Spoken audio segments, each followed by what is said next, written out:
por estos momentos que nos permites reunirnos para venir a estudiar tu bendita palabra, Señor. Gracias, Señor, por este hogar que se abrió, Señor. Te pedimos que tú lo bendigas, Señor, y tú permitas que este hogar crezca en la gracia y en el conocimiento de Cristo Jesús cada día más y más, Señor, y que sea de bendición para toda esta colonia, Señor. Gracias, Padre.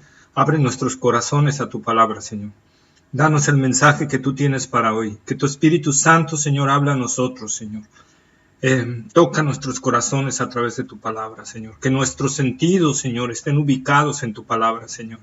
Obra en nosotros, Padre, para que tu gracia, Señor, tu misericordia actúe en nuestras vidas, Señor, y podamos nosotros, Señor, ser de gloria para tu nombre, ser de gloria para Jesucristo y ser de bendición para la gente que nos rodea, Señor.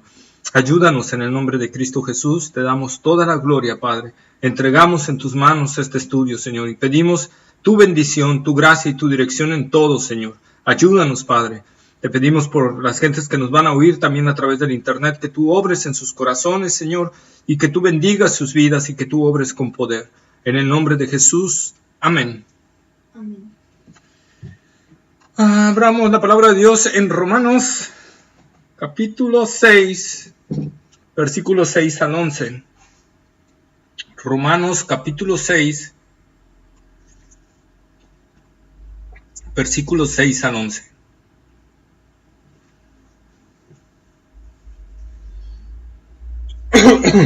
¿6 al 11? Romanos, capítulo 6, versículos 6 al 11.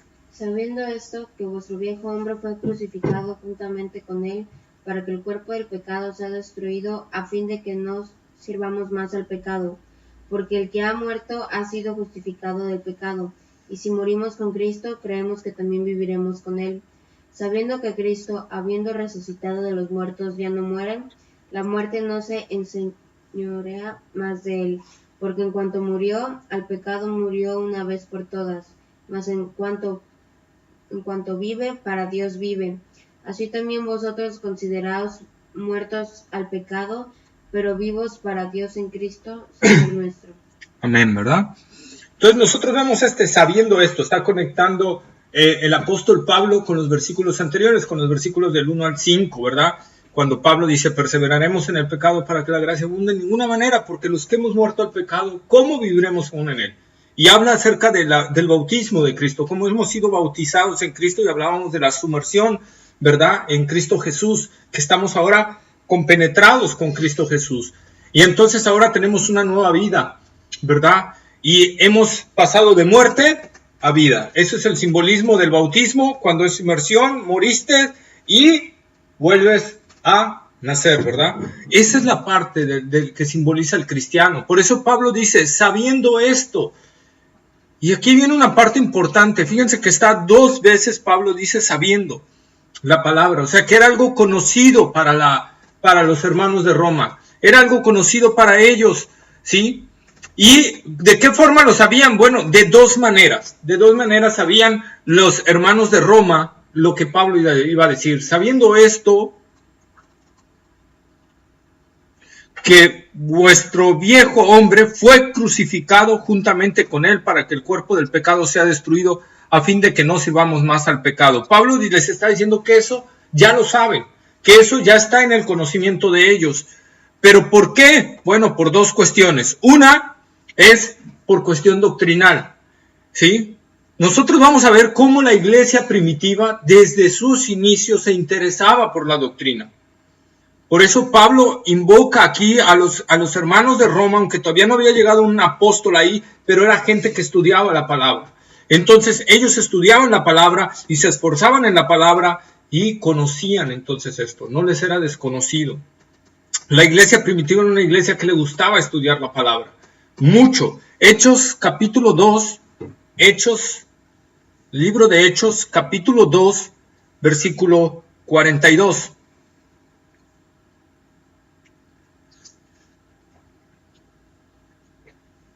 Hechos capítulo 2, versículo 42. Y persevera en la doctrina de los apóstoles, en la comunión unos con otros, en el partimiento del pan y en las oraciones. y perseveraban, ¿verdad?, en la doctrina de los apóstoles. ¿Qué quiere decir? Que los apóstoles desde el inicio de la iglesia adoctrinaban, discipulaban a los hermanos, les dedicaban un tiempo para el estudio de la palabra de Dios. La iglesia en el tiempo apostólico se reunía todos los días. Se reunían todos los días y les enseñaban doctrina, les enseñaban la palabra de Dios, lo que Jesús había dejado. Recordemos las palabras del Señor Jesús: id y haced discípulos a todas las naciones, bautizándoles en el nombre del Padre, del Hijo y del Espíritu Santo, enseñándoles que guarden todas las cosas que os he mandado. Esa es una parte, esa es una obra del Señor, y hoy es lo que estamos aquí. El Señor nos está mandando a aprender de Él qué es lo que ha mandado para nosotros. ¿Qué es lo que el Señor les ha mandado? A ver, Yaskin, ¿qué es lo que el Señor ha mandado? Glorificarlo. Glorificarlo. ¿Qué más? Que sigan sus órdenes. Que sigan sus órdenes, ok. ¿Qué más? Hablar de Él. Hablar de Él, ¿verdad? Bueno, con esa 3 ya la libramos. Entonces, esa es una de las partes. Entonces, enséñense a guardar todas las cosas que os he mandado. Tenemos que aprender. Nosotros tenemos que tener un deseo de aprender la palabra. Porque eso nos lo encargó el Señor. No solo de aprenderlas, sino de enseñarlas a otros. Por ejemplo, yo ahorita se los estoy enseñando a ustedes para que ustedes se los enseñen a otros. Y así se vaya expandiendo la palabra de Dios. Así fue como creció la iglesia en el Antiguo Testamento, en el Nuevo Testamento, perdón. La iglesia, al final de la era apostólica, la iglesia empezó con 140 personas en el aposento alto. ¿Sí? Ahorita se me fue el número, pero eran 100 y pico. 140, pongámosle. En el aposento alto. ¿Saben cuántos llegaron a ser? Pónganle que la iglesia nace en el año 33 después de Cristo, cuando Cristo muere y resucita y los apóstoles empiezan a crecer, ¿no? 33. Al año 97, cuando Juan muere, el último apóstol, que fue más longevo, cuando muere, ¿saben cuántos cristianos eran? Aquí en el año 33, inician en el aposento alto 140, 150. ¿Cuántos llegaron a ser en el año 97 después de Cristo? ¿Cuántos creen? ¿Cuántos le calculan? Un número, algo que se les venga a la cabeza. 1000. ¿1000? No sé. ¿No? 800,000 cristianos. 800,000 cristianos se calcula que había en todo el Imperio Romano. ¿Sí? Llegaron a crecer de esa manera. ¿Por qué? Así, esa era la forma.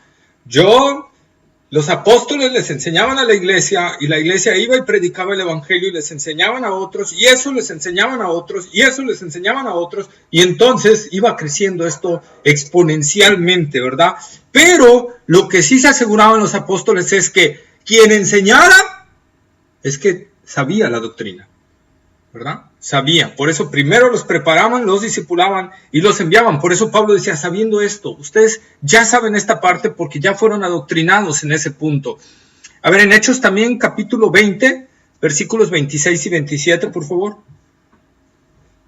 Hechos, capítulo 20, versículos 26 y 27. Por tanto, yo os protesto en el día de hoy que estoy limpio de la sangre de todos, porque no he oído anunciaros todo el consejo de Dios. 26 y 27. Uh-huh. ¿Los dos? Uh-huh. Ok. Por ahí dice noche y día, 26, ¿no? 27, 28. ¿No? Bueno, entre esos versículos, perdón, no sé por qué nada más puse esos dos, pero ahí Pablo está hablando de su despedida de la iglesia de Éfeso. La iglesia de Éfeso, fue la iglesia donde más tiempo enseñó Pablo. Estuvo 1 año 4 meses, 1 año 5 meses en esa iglesia, ¿verdad? Enseñando a la gente. Y ya cuando Pablo sabe que ya es su último viaje, que ya no va a poder volver a regresar a la iglesia de Éfeso porque había regresado 2 o 3 veces a la iglesia de Éfeso. ¿verdad? Y sabe que ya va a ser su último porque el Espíritu Santo le dice que ya va a partir, ¿verdad? Y que va a ser decapitado en Roma, ¿verdad? Entonces, Pablo reúne a todos los ancianos de la iglesia, el liderazgo de la iglesia en Éfeso, que recordemos que el liderazgo de la iglesia de Éfeso estaba repartido en casas.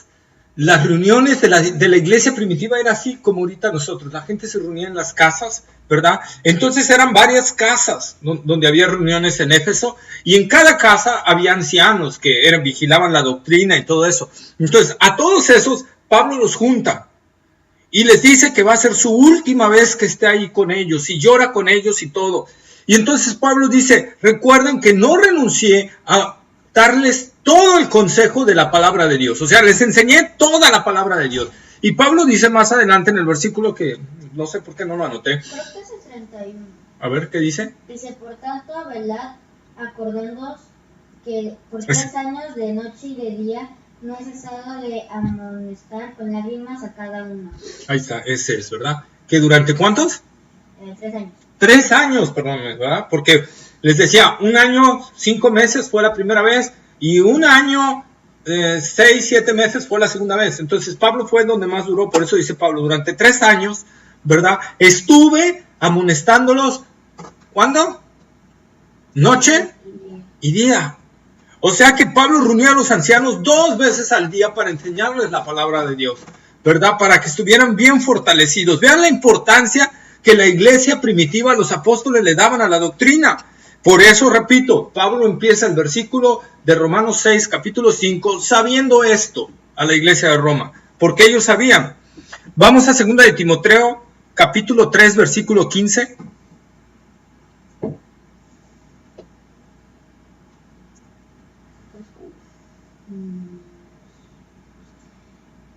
Y quien desde la niñez ha sabido las Sagradas Escrituras, las cuales te pueden hacer sabio para la salvación por la fe que es en Cristo. Fíjense, ¿verdad? Y que desde niño, le dice a Pablo, a Timoteo ya era un joven, y desde niño le habían inculcado la palabra de Dios, y Pablo le dice, ¿verdad? Y que desde la niñez ha sabido las Sagradas Escrituras, las cuales te harán sabio en la salvación. Por tanto, la edad no es indicatorio de que no podemos estudiar la Biblia. Desde niños podemos estudiar las Escrituras del Señor. Timoteo desde niño lo educaron en las Escrituras, ¿verdad? Y creció con esa palabra de Dios. Fíjense, los niños musulmanes a la edad de 6 años ya se saben el Corán de memoria. ¿Verdad? Es el Corán. Es el libro sagrado de los musulmanes. Como para nosotros la Biblia, para ellos es el Corán. Nada más que nada que ver el Corán con la Biblia, ¿no? A los 6 años ya se saben el Corán de memoria. Entonces nosotros podemos ver, y aquí los judíos así eran con sus hijos, Los judíos, los niños judíos, desde muy temprana edad ya se sabían las Escrituras. Porque en el Antiguo Testamento Dios le encargó a Moisés, y le dijo, y le dirás a mi pueblo, y Moisés le dijo, ¿verdad? Y le encargó a los padres, y les enseñarás las Escrituras a los hijos y a los hijos de tus hijos, noche y día. Era el mandato de Dios para el pueblo de Israel, ¿verdad? Enseñar las Escrituras. Ese mandato no ha caducado, es el mismo para la iglesia. Tenemos que aprender las Escrituras. El apóstol Pedro, ¿verdad? En Primera de Pedro capítulo 2, versículo 2, dice, desead como niños recién nacidos la leche espiritual no adulterada, para que por ella crezcáis para salvación. Entonces, es importante, fundamental, que nosotros tomemos diariamente las Escrituras y las analicemos de forma individual. Nosotros hoy en día nos reunimos una vez por semana, ¿verdad? Pero bueno, si Dios lo permite más adelante, a lo mejor podamos reunirnos 2 o 3 veces por semana en la medida que crezca, pero nosotros vamos a ver esa parte. Y ahora, el punto aquí clave es que si en verdad hemos nacido de nuevo, hay un deseo por la palabra de Dios. Hay un deseo por la palabra de Dios. Jesús dijo, el que me ama, mi palabra guardará. Mi palabra atesorará. El verbo griego es atesorar, como un tesoro, como un gran tesoro, ¿sí? Entonces, eso es lo que nosotros tenemos que ver. Por lo tanto, el apóstol Pablo, repito, cuando está diciendo a la iglesia de Éfeso, sabiendo esto, Pablo sabía que ya tenían doctrina esa iglesia. Ya tenían doctrina, ¿verdad? Y La otra forma en que ellos sabían esto es la vivencial. ¿Cómo la vivencial? Bueno, la nueva vida en Cristo. Cuando nosotros recibimos a Cristo es palpable ese nuevo nacimiento. Es palpable, hay un cambio en tu vida. La gente tiene que observar un cambio en tu vida. La gente tiene que observar un antes y un después de cuando recibiste al Señor Jesucristo, de cuando Cristo entró a tu vida y lo transformó y naciste de nuevo. Si no hay un antes y un después, algo puede andar mal y hay que analizarlo. Por eso, vivencialmente, Pablo les está diciendo también, tanto doctrinal como vivencialmente, ustedes lo saben, porque el día que Cristo entró a sus corazones, ustedes fueron transformados. Nosotros vamos a ver en Hechos, por ejemplo, ¿verdad? Cuando Pablo predica, creo que fue en Corinto o en Éfeso, ¿verdad? Ahí la gente le gustaba mucho la brujería. Les interesaba mucho, tanto que compraban libros y libros y libros. Eran bibliotecas enormes de libros acerca de la magia, ¿verdad? Y cuando Pablo llega predicando el evangelio, la gente se convierte. ¿Qué es lo primero que hace la gente? Que se convirtió, que aceptó el mensaje. Agarraron todos sus libros de magia y los quemaron. Exacto, y los quemaron. Y el importe de todos los libros que se juntaron para quemarse era grandísimo. Hoy en día equivaldría, no sé, a unos 400 millones de pesos. O sea, una cantidad extraordinaria de todos los libros que se quemaron, que la gente tenía en sus casas, porque les digo, les interesaba mucho eso. Entonces, cuando hay un nuevo nacimiento verdadero, tú sabes algo que está mal y lo desechas, lo echas fuera. No puedes decir nací de nuevo y si algo está mal, lo sigues apapachando. No. Nosotros vemos ahí cómo la iglesia se convirtió y cambió totalmente. Nosotros vemos en todos los casos de conversión escritural, hubo un cambio realmente en las personas. Por ejemplo, el apóstol Pablo, de ir con odio, rencor, queriendo destruir a los cristianos, queriendo acabarlos, ¿verdad? Y cuando el Señor Jesús se le presenta y lo tumba del caballo, ¿verdad? ¿Qué pasa a ser el apóstol Pablo? Tuvo un encuentro con Cristo y de ahí se convierte en el apóstol que más trabajó en la obra del Señor. De ser el perseguidor más empeñado por la obra de Dios contra la obra de Cristo, a ser el que más trabajó para la obra de Cristo, ¿verdad? Nosotros entonces vemos un cambio trascendental en la vida de Pablo. El carcelero de Filipos, ¿verdad? Cuando se va a matar porque ve todas las cárceles abiertas y los carceleros pagaban con su vida por un preso que se les fuera. Pagaban con su vida. Cuando ve todos salido, todas las cárceles abiertas, dijo, no, está hoy hombre muerto definitivamente y él se va a matar antes de que lo deshonren militarmente, ¿verdad? Él se va a matar con la espada y Pablo le grita desde el calabozo, no te hagas daño, todos estamos aquí. Fíjense, ahí hay dos efectos. Uno, ¿por qué los presos no se fueron si todas las cárceles se abrieron? Porque Dios obró en los corazones de los presos. Y buscaron a Pablo para que Pablo les enseñara las escrituras. Fíjense, aunque la Biblia no lo dice. Por eso fueron los presos a ver a Pablo. Hay un significativo de la nueva conversión. Hay un interés en la palabra de Dios. Y luego viene el carcelero de Filipos, ¿verdad? Y se apresura porque ve ese milagro y entiende que ese Jesús, el que predicaba Pablo todas las noches y los días mientras estuvo ahí, Pablo aprovechaba para evangelizar. Pablo no se detenía, aunque estaba en un cepo con el drenaje pasándole a un lado y las ratas, las cucarachas y todo eso, ¿verdad? Él predicaba el evangelio a la manera de que todos le oyeran.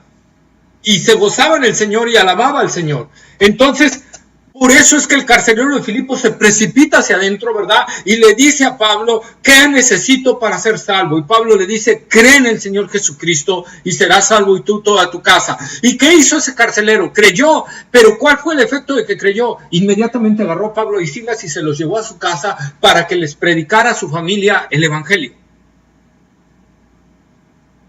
Entonces vean el cambio. No solo el carcelero de Filipos dijo, ¡ay, ya estoy salvo yo! Pues ya. No, él dijo, yo soy salvo y mi familia no. Entonces, Pablo, vente, predícale a mi familia. El interés sale luego, el cambio, el deseo de que Cristo sea glorificado en la vida de los demás, el deseo en que Cristo salve a las demás personas. Eso es una muestra de que hay salvación dentro de nosotros. Por eso Pablo les dice, ustedes saben esto. Ustedes no lo desconocen. ¿Sí? Ustedes no lo reconocen, no desconocen esto, sabiendo esto, que vuestro viejo hombre ya fue crucificado. ¿Qué es el viejo hombre? Nuestra naturaleza adámica, nuestra naturaleza de pecado. Nosotros nacimos pecadores y somos pecadores, pero Pablo dice, el día que tú aceptaste a Jesucristo, esa naturaleza fue transformada, ¿verdad? Transformada totalmente, enteramente, de tal manera que ese viejo hombre ya no vive. Gálatas 2:20, por favor. Epístola de Gálatas, capítulo 2, versículo 20.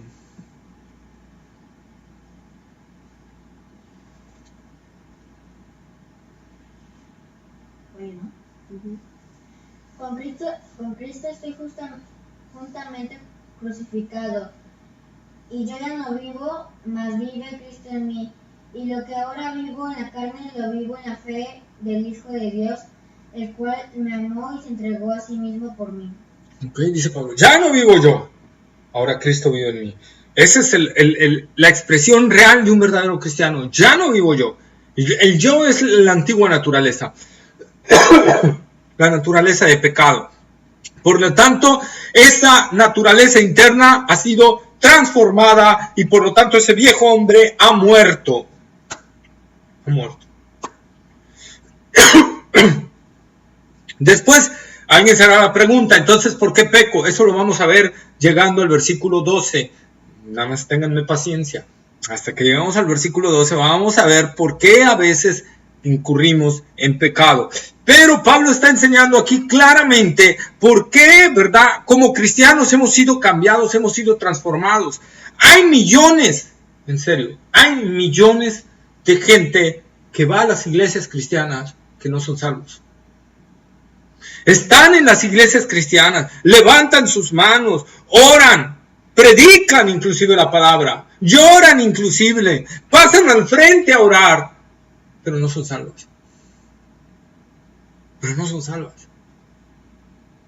¿Por qué? Bueno, precisamente por los frutos podemos ver eso. Porque no hay un interés real en la palabra de Dios. Están preocupados de salvarse del infierno. Eso sí están preocupados. Pero no están transformados por la gracia de Dios. ¿Verdad? Porque cuando tú eres transformado por la gracia de Dios, repito, tienes un interés por la palabra de Dios. Y tu vida demuestra a los demás que realmente eres un hijo de Dios. ¿Sí? Eres un hijo de Dios.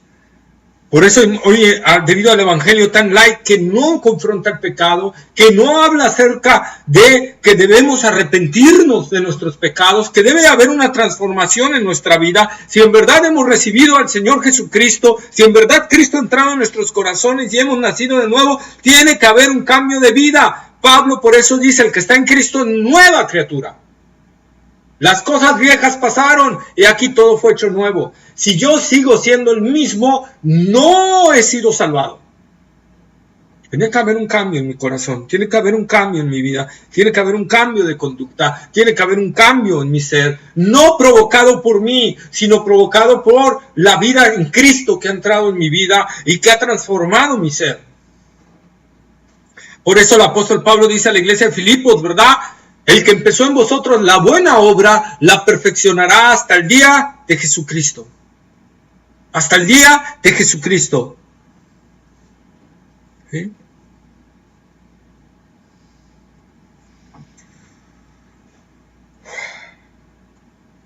Tiene que haber un cambio trascendental en nosotros. Cristianismo no es un cambio de religión. Cristianismo no es estar en una iglesia evangélica. Cristianismo no es estar sentado en una banca escuchando la palabra de Dios. Eso no es cristianismo. Cristianismo es que Cristo está habitando realmente en tu corazón.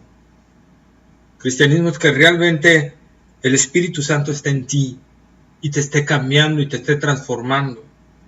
Efesios capítulo 2, versículo 1.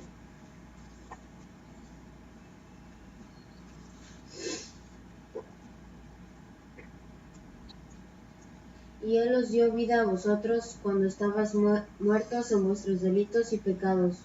Ahí está, ¿verdad? Y Él os dio vida a vosotros cuando estabais muertos en vuestros delitos y pecados. Hay un cambio, pregunta, ¿Hay un cambio cuando alguien está muerto y de repente vive? ¿Cómo está cuando está muerto? ¿Eh? Feo. Está feo, pero no se mueve, no puede actuar, no puede hacer nada. Cuando vive, habla, se mueve, se ve el cambio, se ve que la vida entró en él. Se nota, o a poco no notamos cuando alguien sale de un estado de coma y de repente vuelve a la vida ahí en las películas y eso, ¿verdad? De que, ¡uah! Y vemos ese cambio. Y dijimos, ¡ay, mira! Volvió a vivir, ¿verdad? Pero ¿por qué digo volvió a vivir? Porque noto el cambio, noto la diferencia. Es lo mismo que dice las Sagradas Escrituras, ¿verdad? Hay un nuevo nacimiento, hay un nuevo nacimiento. Y ese nuevo nacimiento así es. Estabas muerto, ahora estás vivo para Dios. Ahora, si antes no querías nada con Dios, ahora quieres todo con Dios. Antes a lo mejor para ti era un Cristo religioso de los domingos nada más, y a veces te pesaba ir al culto, y a veces te pesaba oír la palabra del Señor, pero cuando Cristo entra a tu vida, Cristo lo es todo, y tú quieres y anhelas la palabra de Dios. Como decía el salmista, de mañana me presentaré delante de ti y esperaré, ¿verdad? Oh, cuánto amo yo tu ley, es ella mi delicia de noche y de día. Dice el salmista, ¿verdad? Entonces nosotros podemos ver esa parte de un auténtico cambio, de una auténtica transformación. Ahora, la palabra griega que está utilizando aquí Pablo para nueva es kailos, que no se refiere a cuestión de algo novedoso en cuanto a tiempo, sino novedad de cualidad y de carácter. ¿Sí? No es que Dios destruya dentro de ti todo lo que está y vuelva a ser algo puramente nuevo, no, sino que lo cambia, lo transforma todo por dentro y le da una nueva cualidad y un nuevo carácter a eso que está dentro de nosotros. Por lo tanto, el griego para algo nuevo en cuanto a tiempo es neos, y Pablo no está utilizando neos, está utilizando kailos, ¿sí? Y eso es lo que nosotros debemos de entender. Así que como para viejo, tampoco Pablo está utilizando la palabra para en griega para significar alguna persona vieja, sino algo inútil, tendiente a desaparecer. ¿Sí? Entonces, es lo que nosotros estamos viendo.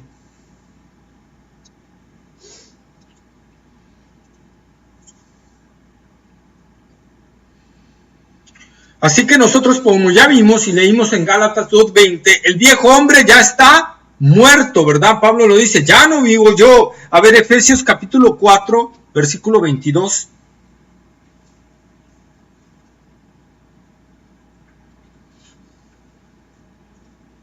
En cuanto a la pasada manera de vivir, despojaos del viejo hombre que está viciado conforme a los deseos engañosos. Ahí está, ¿verdad? En cuanto a la pasada manera de vivir, despojaos del viejo hombre. Quizá aquí la traducción no es lo más, ¿cómo podría decirlo? No es que esté equivocada, pero hay una mejor manera de traducirlo. Como diciendo aquí el apóstol Pablo, hey, ustedes ya se despojaron de ese viejo hombre. Es un infinitivo de resultado. El despojaos es un infinitivo de resultado. Ustedes ya se despojaron de ese viejo hombre. Cuando alguien vino a Cristo, ya su pasada manera de vivir ha sido quitada, ya ha sido cambiada, ya es pasada. Y ya se despojó totalmente de ese viejo hombre, ya lo desechó, ya está fuera, ya está ahí. El problema es que muchos cristianos quieren seguir cargando al difunto. Ese es el problema. Quieren seguir cargando a su viejo hombre. Colosenses capítulo 3, versículo 9.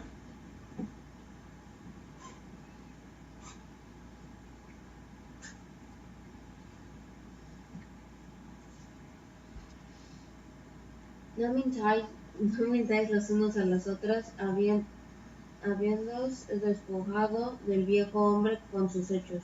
Ahí está, ¿verdad? No mintáis los unos a los otros, habiéndoos despojado. O sea, ya te despojaste. Ahí mismo Pablo lo dice en Colosenses. Por eso les digo que Efesios 4:22 es la correcta traducción.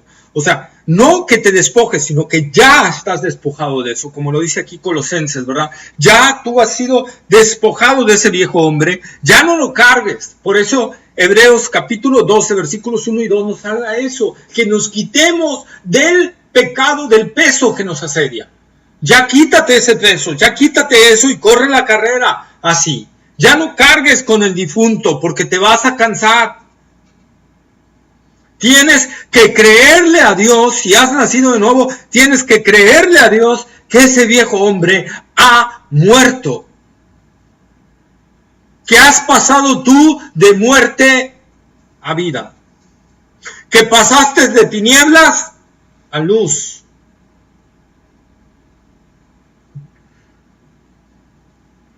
¿Sí?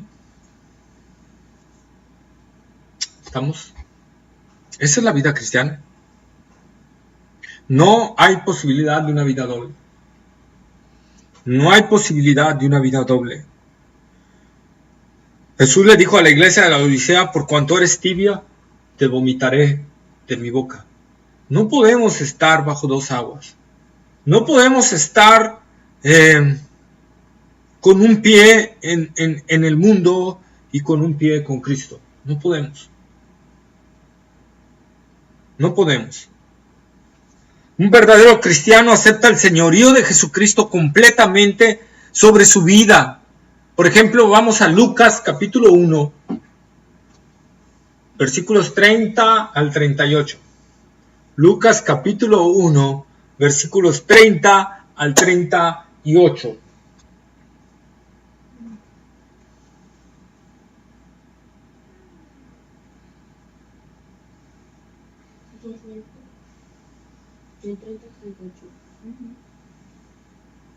Entonces el ángel le dijo: María, no temas, porque has hallado gracia delante de Dios. Y ahora concebirás en tu vientre y darás a luz un hijo y llamarás su nombre Jesús. Este será grande y será llamado Hijo del Altísimo. Y el Señor Dios le dará el trono de David a su padre. Y reinará sobre la casa de Jacob para siempre, y su reino no tendrá fin. Entonces María dijo al ángel: ¿Cómo será esto? Pues no conozco varón. Respondiendo el ángel le dijo: El Espíritu Santo vendrá sobre ti, y el poder del Altísimo te cubrirá con su sombra, por lo cual también el santo ser que nacerá será llamado Hijo de Dios. Y he aquí tu parienta Elizabeth, ella también ha concebido hijo en su vejez, y este es el 6º mes para ella, la que llamaban estéril, porque nada hay imposible para Dios. Entonces María dijo: He aquí la sierva del Señor, hágase conmigo conforme a tu palabra. Y el ángel se fue de su presencia. Ahí está, ¿verdad? Aquí hay una importante lección que nos va a arrojar María. Una importante lección que nos va a dar cerca de una conversión auténtica. Una importante lección que nos va a ayudar a entender qué es de ser de Cristo, qué es de entregar nuestra vida al Señor. María era una joven comprometida con José. No estaban casados, estaban comprometidos. Con vísperas a casarse, en poco tiempo, ¿verdad? Y de repente llega el ángel y le dice: vas a concebir, María. ¿Y cómo va a ser eso, Señor? El Espíritu Santo va a orar sobre ti y vas a tener un hijo. Ustedes saben lo que implicaba que María resultara embarazada estando comprometida con un hombre, y si ese hombre decía: yo no la embaracé. Significaba deshonra, significaba mancha para la familia y podía significar hasta la muerte de ella. ¿Sí? A esas 3 cosas se podría estar enfrentando María. La otra que estuvo próxima a suceder es que su prometido, ¿verdad? ¿Qué iba a hacer José? Iba a huir. Se iba a ir para que no apedrearan a María. Se iba a huir. Y eso quiere decir que el hombre que quería a María, con el que se había comprometido, ¿verdad? no lo iba a tener porque iba a huir. Entonces María estaba sacrificando también el tener una familia. Todo eso lo estaba sacrificando María. ¿Por qué? Por la voluntad de Dios. Por la voluntad de Dios. Cuando María dice, aquí tu sierva, hágase conforme a tu voluntad, la palabra sierva ahí otra vez está mal traducida. El griego es doulos. María está diciendo, he aquí la esclava del Señor. Y el griego doulos, para esclavo, había dos tipos de esclavos en las casas de Roma, de los romanos y eso, y de los judíos que también contrataban esclavos. El que habitaba dentro de la casa, que ayudaba a los niños a estudiar y a hacer tareas y todo ese detalle, ¿verdad? Ese tenía ciertos privilegios, tenía ciertas cuestiones, ¿verdad? Pero para ese es otro griego, no es doulos. El griego doulos es para el esclavo que habitaba en el patio, fuera de la casa, y que no tenía ningún derecho, solo obligaciones. Y María está diciendo, Señor, soy ese tipo de esclavo para ti. Tú puedes hacer conmigo lo que tú quieras. Si tú quieres que me apedreen, que me apedreen. Si tú quieres que mi hogar que se iba a formar no se forme, que no se forme, Señor. Si tú tienes un propósito con mi vida que yo no lo alcanzo a entender, Señor, que se haga. Yo veo un panorama bastante negro que se me viene encima, pero no me interesa, Señor. Lo que me interesa es que tu voluntad se haga en mi vida.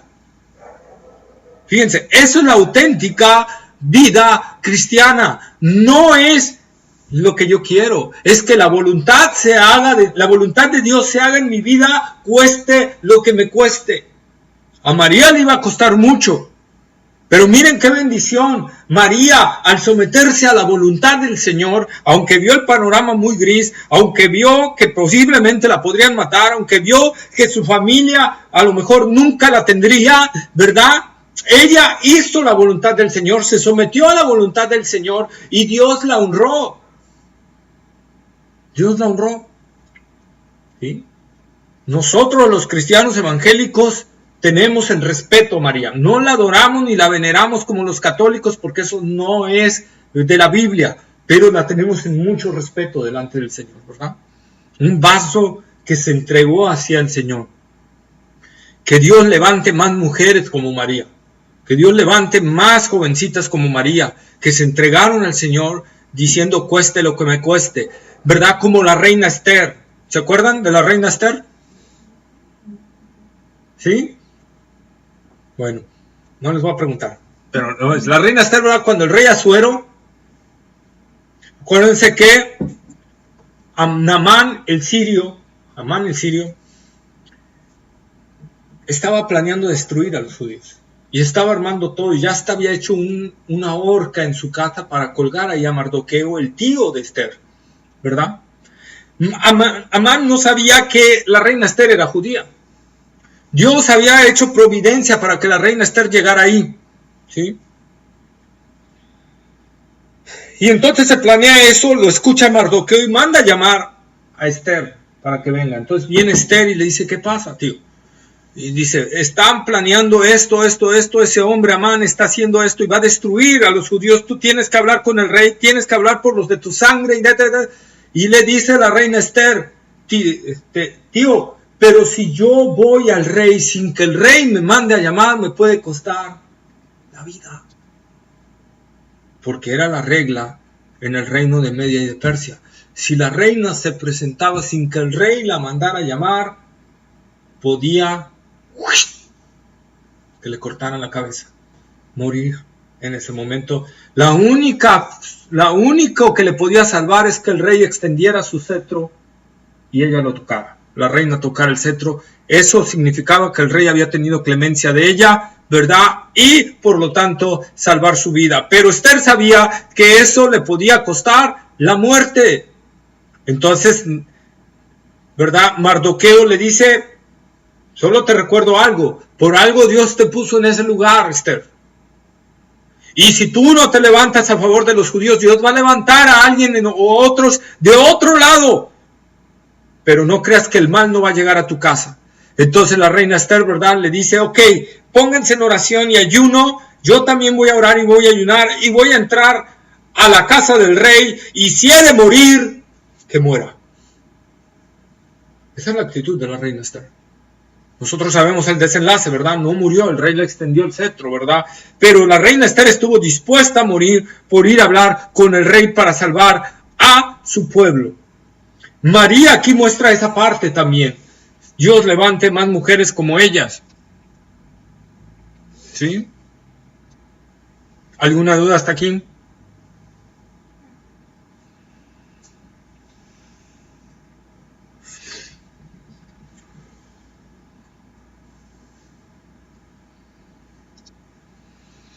Dios está llamándonos vez tras vez, como en el Antiguo Testamento, al pueblo de Israel, a volvernos a Él de todo corazón. Dios le dijo al pueblo de Israel, o me sigues a mí o vete a los ídolos. Pero no puedes servir a dos señores. No puedes. Jesús mismo lo dijo aquí, ¿verdad? Cuando estaba en esta tierra. No podéis servir a dos señores. Solo puedes servir a uno. Un esclavo no podía servir a dos señores porque no le iba a dar el tiempo y con uno iba a quedar mal y le podía costar la cabeza. Lo mismo el Señor Jesús pone ese ejemplo. No puedes servir a dos señores. O sirves al pecado o sirves a Cristo, pero no puedes servir a los dioses. Si estás sirviendo al pecado, no eres de Cristo. Y si estás sirviendo a Cristo, no eres del pecado. Entonces, esa es la parte que nosotros tenemos que ver. No podemos ser mitad y mitad. No podemos ser 99% cristianos y 1% mundanos. No se puede. Tenemos que ser 100%. Vamos a Josué, capítulo 24, versículo 15. Josué, capítulo 24, versículo 15.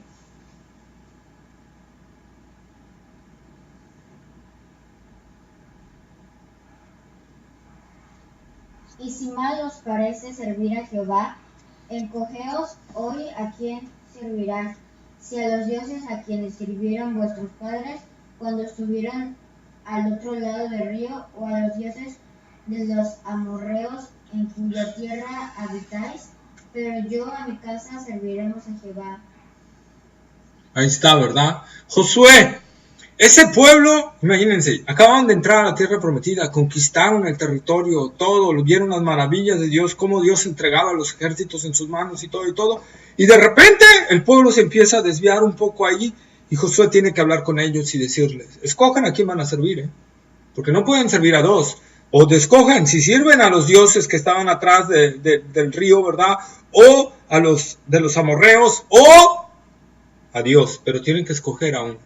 No pueden escoger a todos. Yo en mi casa vamos a servir a Dios.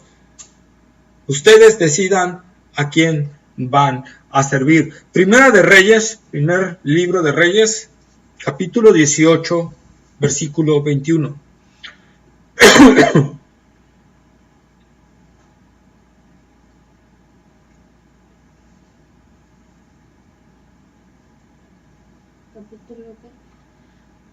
Primera de Reyes, capítulo 18, versículo 21. Y acercándose Elías a todo el pueblo dijo, ¿hasta cuándo claudicaréis vosotros entre dos pensamientos? Si Jehová es Dios, seguidle, y si Baal, id en pos de él. Y el pueblo no respondió palabra. Ahí está, ¿verdad? Nosotros podemos ver a Elías, el profeta, ahí, ¿verdad? Confrontando y le dice al pueblo, escojan a quién van a servir, si a Baal o a Jehová, pero no pueden servir a los dos. Aunque no lo dice ahí, él está excluyendo al no darles la opción de servir a los dos. Él dice, o sirven a Jehová o sirven a Baal, pero no pueden servir a los dos. Aunque no está diciendo esto último, solo está dando dos opciones, o te vas tras Baal o te vas tras Dios. Y el pueblo no respondió. Dios hoy nos está hablando igual que Elías, a través de su palabra, que es la voz profética, su palabra. Es la palabra profética más segura, dice el apóstol Pedro, ¿verdad? Y hoy nos está diciendo, escojan a quién van a servir. Si van a servir al mundo, si van a servir a ustedes mismos, o van a servir a Dios. Pero no pueden servir a dos. Tienen que escoger a quién van a servir. Dios es un Dios, perdón. Dios es un Dios celoso. Dios es un Dios celoso. Mira, Jehová, tu Dios es celoso. Mira, Israel, tu Dios es celoso. Dios es celoso. Dios no le permite a sus hijos, a sus escogidos, a sus amados, que ellos anhelen otra cosa. Por eso, ¿se acuerdan cuál es el más grande mandamiento?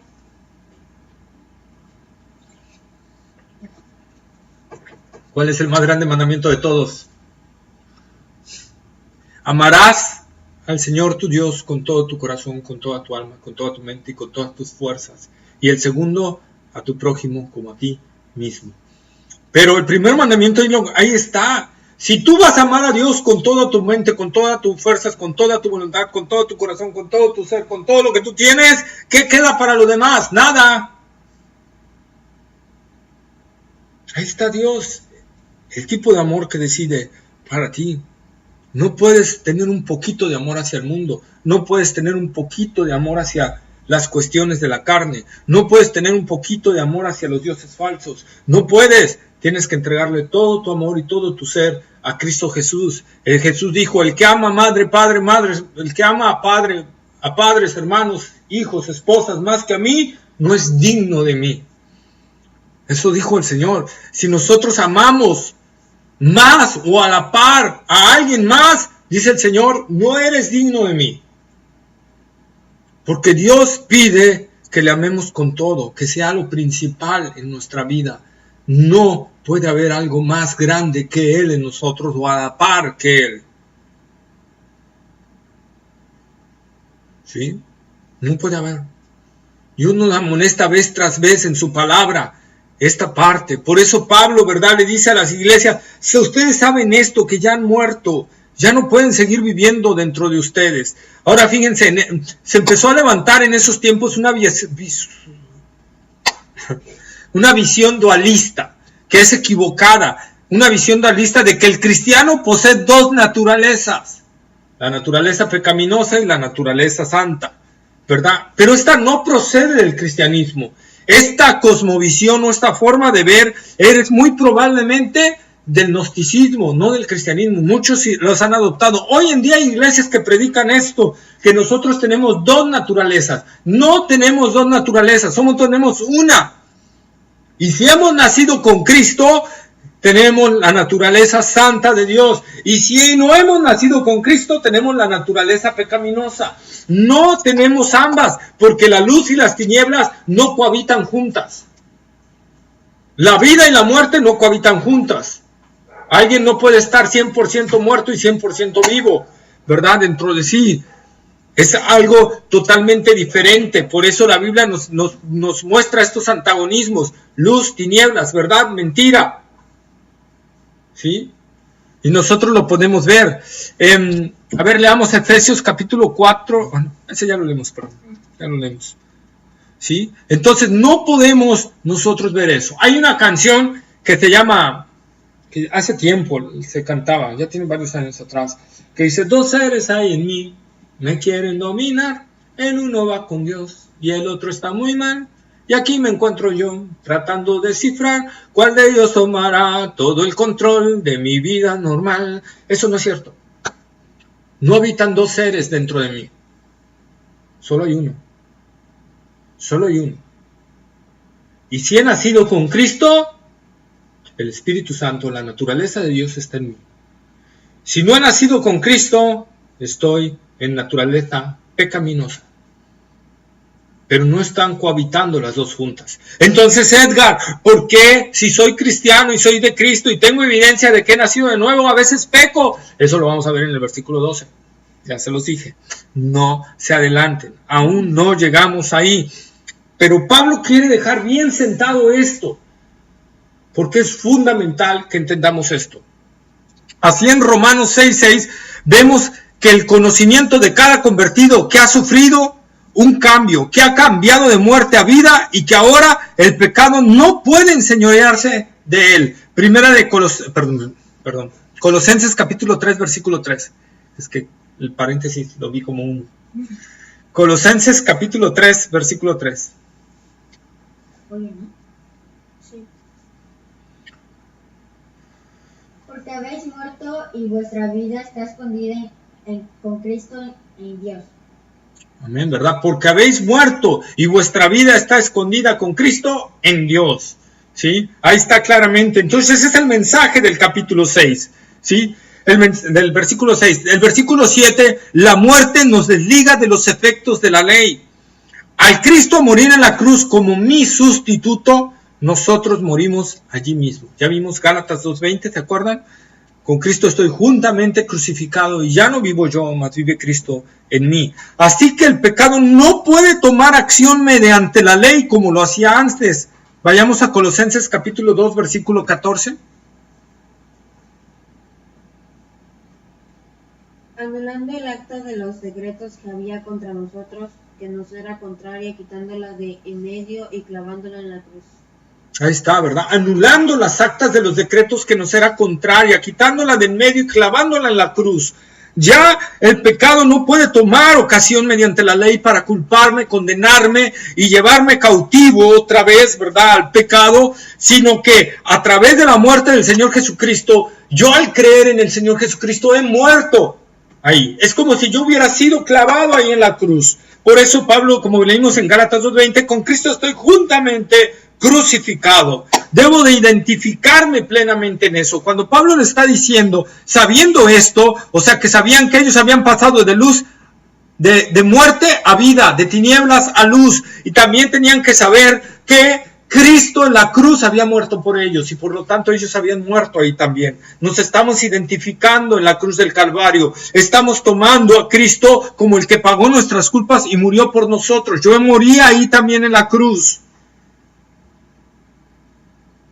Tiene que ser un hecho real en mi vida. Creerlo realmente.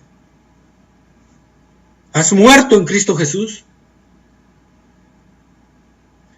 El versículo 8, si morimos con Cristo, si en verdad nos hemos identificado con lo que Cristo hizo en la cruz del Calvario por nosotros y nos identificamos en su resurrección, hemos pasado de muerte a vida. Leamos, por ejemplo, Colosenses capítulo 1, versículo 20 al 23. Colosenses capítulo 1, versículo 20 al 23. Y por medio de reconciliar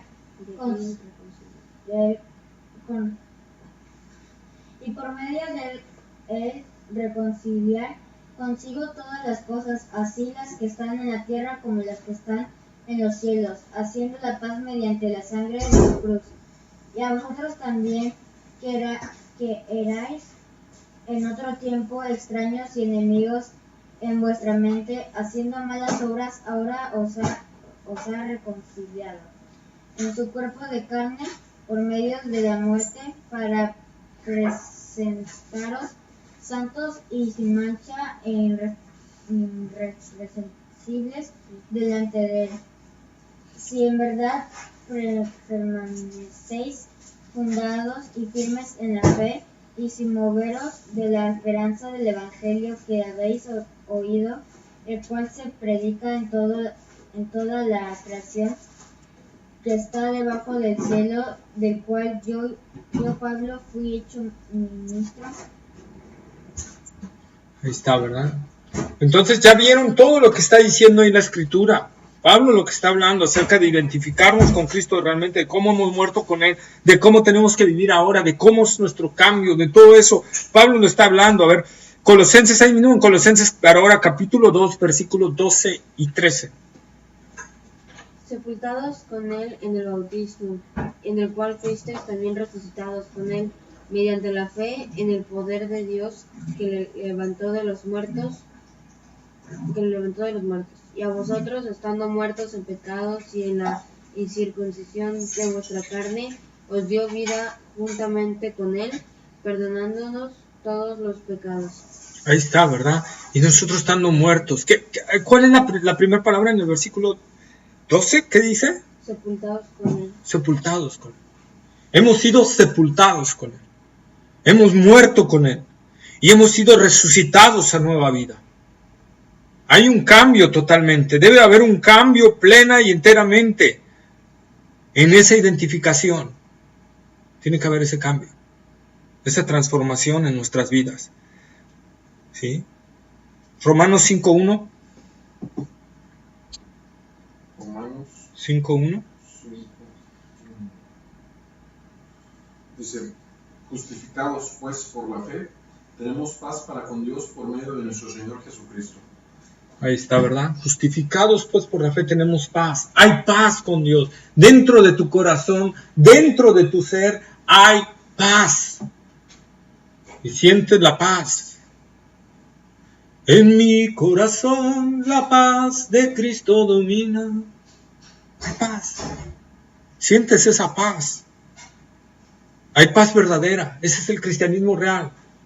En mi corazón hay gozo que nunca termina. También amor que abunda en mi corazón. Esos eran cantos que compusieron cristianos, himnos, que entendían esa parte. Maravilloso es cuando pienso que Dios me ama a mí.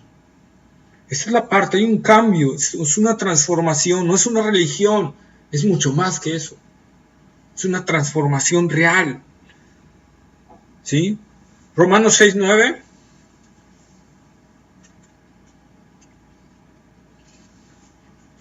Dice Romanos 6, capítulo 9. Sabiendo que Cristo, habiendo resucitado a los muertos, ya no muere. La muerte no se enseñorea más de él. Ahí está, ¿verdad? Cristo murió una vez. Todos los hombres estamos destinados a morir una sola vez. Cristo murió una vez, no va a morir otra vez. Cristo murió una sola vez. Hebreos capítulo 9. Hebreos capítulo 9. Versículos 27 y 28.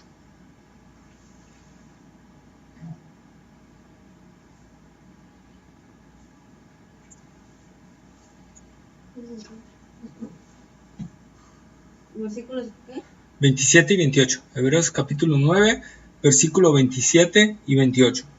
Y de la manera que está establecido para los hombres que mueran una sola vez y después de esto el juicio, así también Cristo fue ofrecido una sola vez para llevar los pecados de muchos, y aparecerá por segunda vez sin relación con el pecado para salvar a los que le esperan. Ahí está, ¿verdad? Repitiendo el versículo de Hebreos, murió una sola vez. Está establecido que mueran a los hombres una sola vez y después de esto el juicio de Dios. Primera de Pedro, capítulo 3, versículo 8. ¿Capítulo qué? Primera de Pedro, capítulo 3, versículo 18. Porque también Cristo padeció una sola vez por los pecados, el justo por los injustos, para llevarnos a Dios, siendo a la verdad muerto en la carne, pero vivificado en espíritu. Ahí está, ¿verdad? Y Romanos 7.1. Romanos 7.1. Dice, ¿acaso ignoráis, hermanos, pues Pablo con los que conoce la ley, que la ley se enseñorea del hombre que tanto que éste vive? Está, ¿verdad? Que la ley se enseñorea entre tanto que éste vive. Vean esa parte. La ley se va a enseñorear de ti mientras tú vives.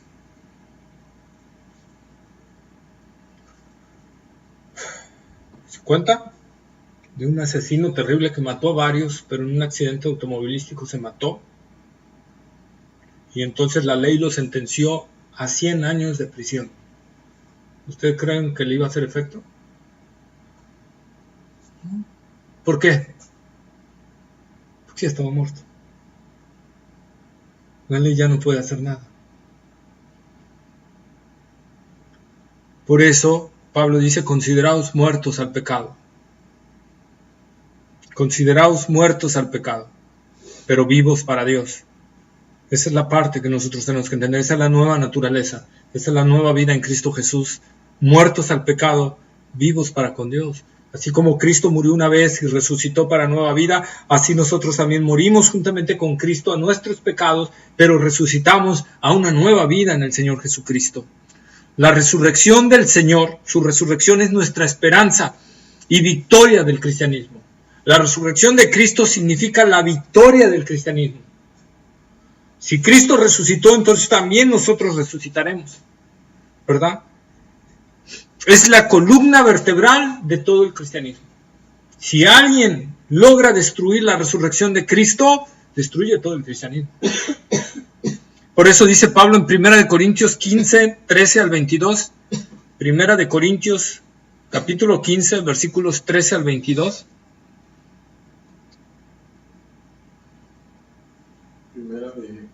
Corintios capítulo 15, versículos 13 al 22. Porque si no hay resurrección de muertos, tampoco Cristo resucitó. Y si Cristo no resucitó, vana es entonces nuestra predicación, vana es también nuestra fe. Y somos hallados falsos testigos de Dios, porque hemos testificado de Dios que Él resucitó a Cristo, el cual no resucitó, si en verdad los muertos no resucitan. Porque si los muertos no resucitan, tampoco Cristo resucitó. Y si Cristo no resucitó, vuestra fe es vana, aún estáis en vuestros pecados. Entonces también los que durmieron en Cristo perecieron. Si en esta vida solamente esperamos en Cristo, somos los más dignos de conmiseración de todos los hombres. Mas ahora Cristo ha resucitado de los muertos, primicias de los que durmieron es hecho. Porque cuanto la muerte entró por un hombre, también por un hombre la resurrección de los muertos. Amén. Entonces está Pablo diciéndolo. Si Cristo, ¿qué Pablo estaba dando ahí? Había una doctrina que estaba circulando por ahí de los saduceos, ¿verdad? Que los muertos no resucitan. Y entonces se estaba colando en la iglesia de Corinto esa doctrina. Entonces Pablo dice, si los muertos no resucitan, entonces Cristo tampoco no resucitó, señores. De acuerdo a su doctrina, Cristo no resucitó, ¿verdad? Y si Cristo no resucitó, vana es nuestra fe. Por ahí en otro versículo Pablo dice, comamos y bebamos, que mañana moriremos. Si no hay resurrección de muertos, ¿para qué seguir a Cristo? ¿Cuál es el ímpetu de seguirle, la gloria de seguirle? No habría nada, pero señores, Cristo sí resucitó y por lo tanto sí hay resurrección de muertos y por lo tanto sí hay vida eterna y sí hay condenación eterna.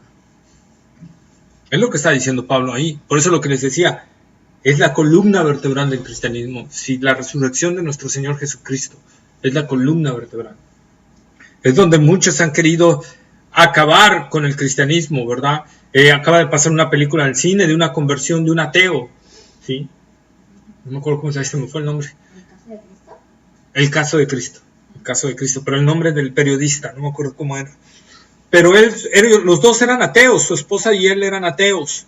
Y de repente su esposa se convierte al cristianismo.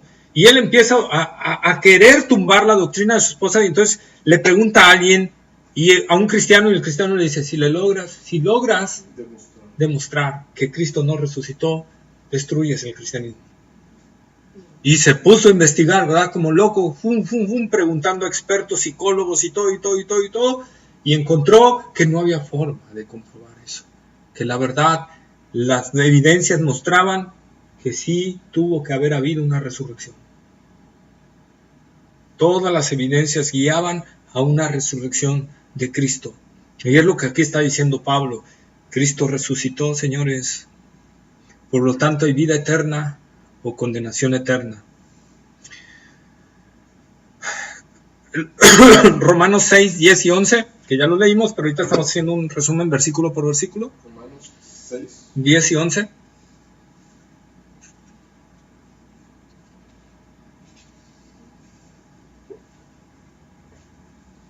Romanos 6, 10 y y 11. 11.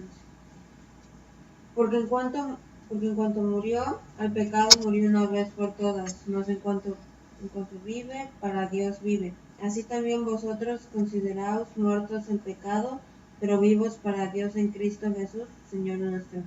¿Okay? Cristo Jesús vino a hacer la voluntad del Padre, murió, resucitó y ascendió para estar a la diestra del Padre, ¿verdad? Para estar presente con el Padre siempre. Cada cristiano es resucitado nueva vida para vivir para la gloria de Dios. Cada cristiano es resucitado nueva vida para vivir para la gloria de Dios. Esa es la meta del cristiano, vivir para la gloria de Dios. Romanos capítulo 6, versículo 19. Romanos capítulo 6, versículo 19. Habló como humano por vuestra humanidad debilidad. Por vuestra humana debilidad. Ajá. Que así como para iniquidad presentasteis vuestros miembros para servir a la inmundicia y a la iniquidad, así ahora para santificación presentad vuestros miembros para servir a la justicia. Ahí está, ¿verdad? Así como antes te presentabas tus miembros al pecado, ahora preséntalos para el servicio del Señor. Ahora preséntalos para el servicio del Señor. Como María, he aquí tu sierva, hágase tu voluntad, ¿verdad? Colosenses 3:23. Colosenses capítulo 3, versículo 23. 3:23. Dice, y todo lo que hagáis, hacedlo de corazón, como para el Señor y no para los hombres. Está, ¿verdad? Ahí está. Primera de Corintios 10:31. Primera de Corintios capítulo 10, versículo 31.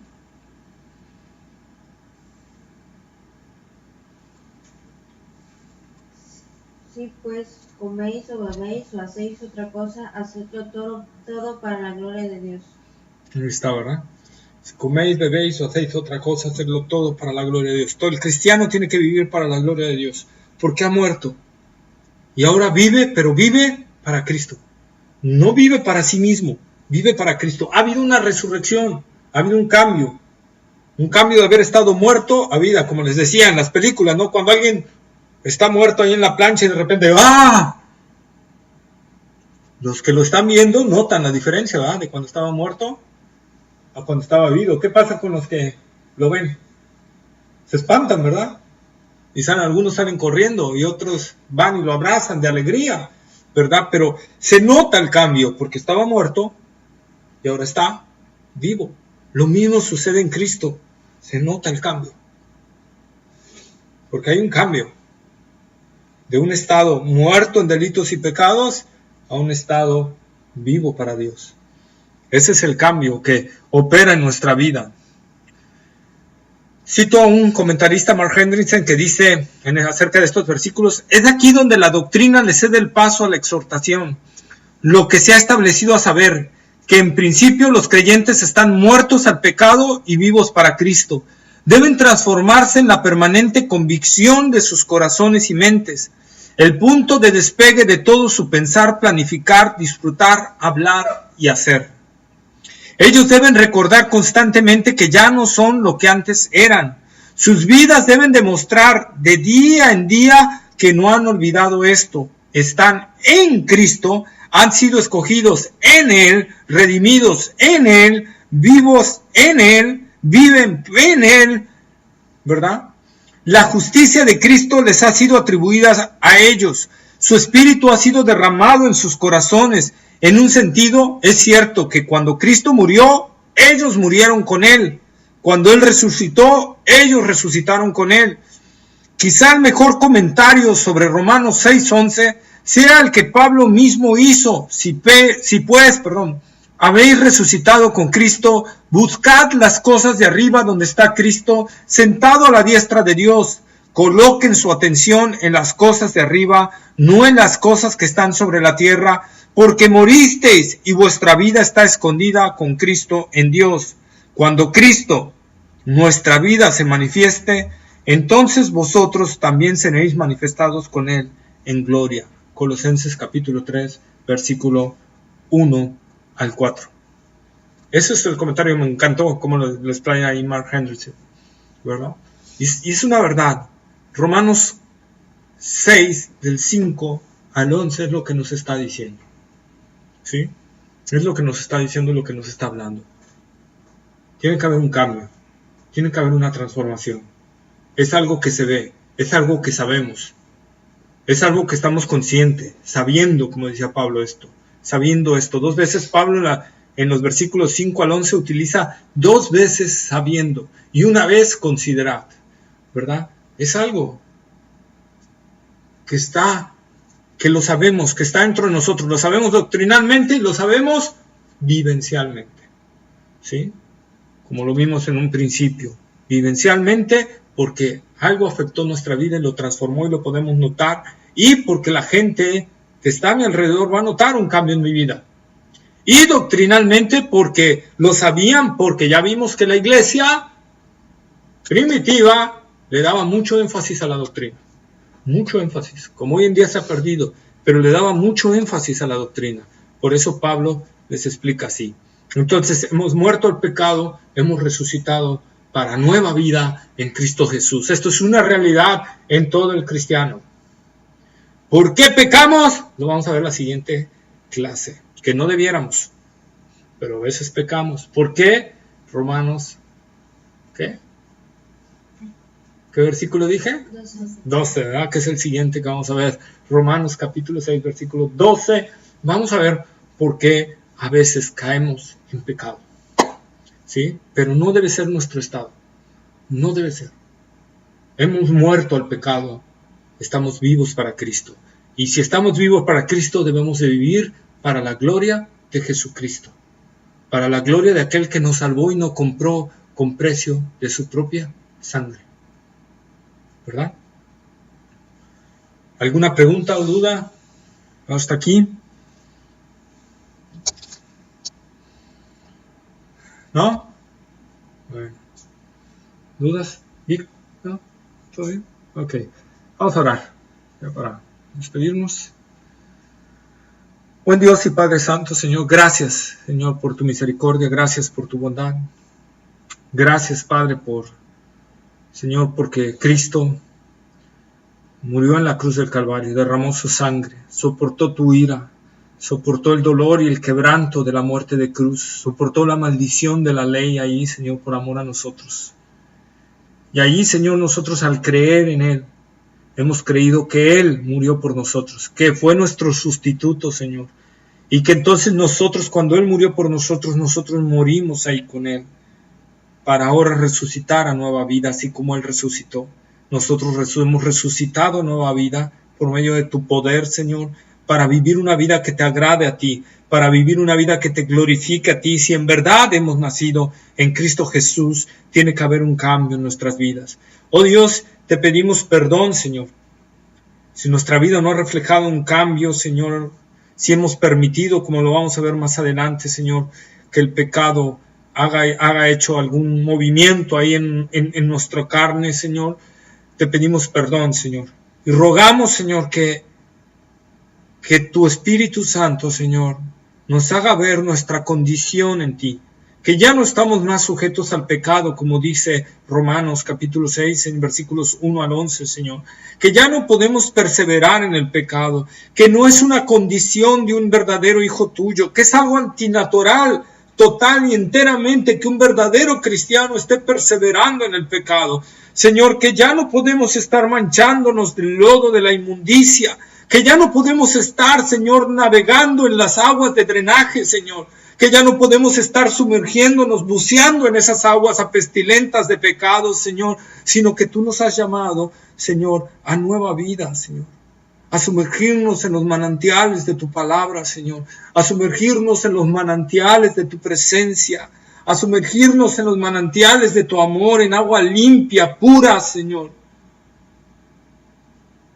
Ayúdanos, Señor, a entender y comprender esto, a saberlo plenamente, a que entre en nuestro corazón esta palabra, Señor, y transforme nuestro ser de tal manera que seamos cartas abiertas, Señor, y que la gente allá afuera pueda leer que somos hijos tuyos, discípulos tuyos, testigos tuyos realmente, Señor. Te pedimos, Señor, que al leer las personas nuestro pasado, o hasta el día de hoy, Señor, que a veces ha sido de mal testimonio, Señor, tú lo cambies y a partir de este momento las personas puedan leer en nosotros, Señor, que Cristo realmente habita en nosotros, que realmente Cristo es una realidad, que el cristianismo es algo cierto al ver nuestras vidas cambiadas y transformadas por tu gracia, Señor. Al ver que ha habido un cambio, un giro de 180 grados en nuestra vida, Señor, y que el cristianismo es algo real, Señor, no es algo ficticio. Ayúdanos, Señor, a hacerlo así. Que nuestros hechos concuerden con nuestra predicación, Señor. Te lo rogamos en el nombre de Jesús, tu Hijo amado. Amén, Señor. Amén. Amén.